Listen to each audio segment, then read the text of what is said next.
And here is that agenda, the military mission statement of a right-wing think tank, the Project for the New American Century.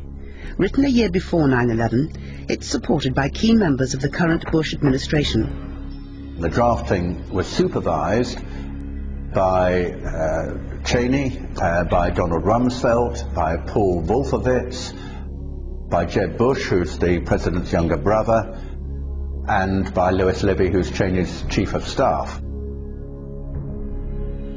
This is about control over Middle East oil. It indicates that America is aiming for global leadership, both military and economically, and what it says, I think, is chilling.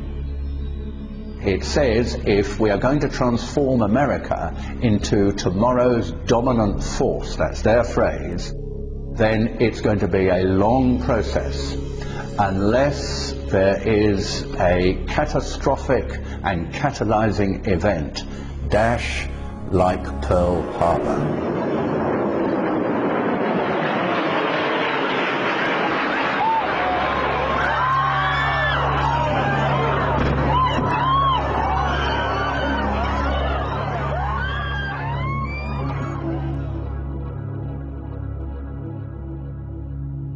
So, what happened? Well, September 11th happened, obviously, and George W. Bush had to rethink.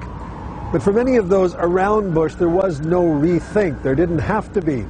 Long before September 11th, a small, influential group of neoconservatives here in Washington had wanted to see the United States transformed into a sort of benevolent ruler, unchallenged, astride the world. And long before George W. Bush was elected, they sat down and they wrote down a manifesto. The document was effectively a charter of the Project for a New American Century, a neoconservative think tank in Washington. The founding members included Donald Rumsfeld, Dick Cheney, Paul Wolfowitz of the Defense Department, Richard Pearl, head of the Defense Advisory Board, Lewis Libby, Cheney's chief of staff, John Bolton, Undersecretary of State for Arms Control, Elliot Cohen, who's on the Defense Policy Board. Much of what these men wanted is coming true. They urged that the U.S. abandon the anti-ballistic missile treaty. It has. They wanted establishment of more permanent U.S. military bases abroad. That is happening in the Philippines and in Georgia and will likely happen in Iraq. They urged regime change as a goal of foreign wars, not just in Iraq.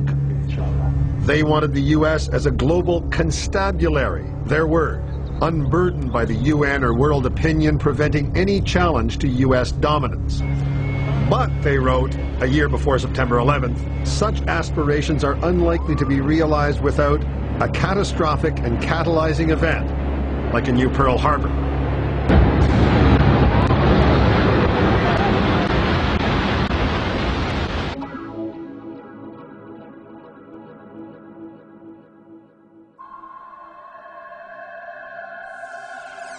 The United States of America is the most powerful nation on earth. In itself, this goes a long way to explaining the things it does around the world. At present, it's conducting a war on terror, or more accurately, a campaign against opposition to US domination. Others prefer to call it the beginnings of the Third World War. The United States has an insatiable appetite for conflict, and since going into Korea in the 1950s, it's been at war with someone or other in some corner of the globe non-stop right up to the present day. This drive is now led by the weapons manufacturers themselves. It is a highly dangerous precedent. I call it war corporatism.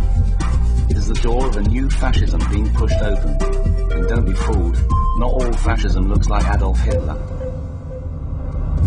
The reality, as we see from the Iraqi invasion, is that the presidency has been captured by the most powerful elements of this corporatism. And this ghastly molecule aims to turn the world into its very own enslaved global market, and the plan is well underway. The attack by Al-Qaeda on the World Trade Center is just one response to it. Is this a conspiracy? Quite the opposite. It is a high-profile project known as the Project for the New American Century. people like Dick Cheney, Donald Rumsfeld, Richard Pearl, are the major players among politicians, right-wing thinkers, militarists and industrialists in the creation of the project. The project is a neoconservative manifesto which includes in its toolbox the unbridled use of war in clearing a path for US interests. The will to attack Iraq came entirely from this visible yet sinister group. September the 11th was merely the pretext. Bush is merely the figurehead.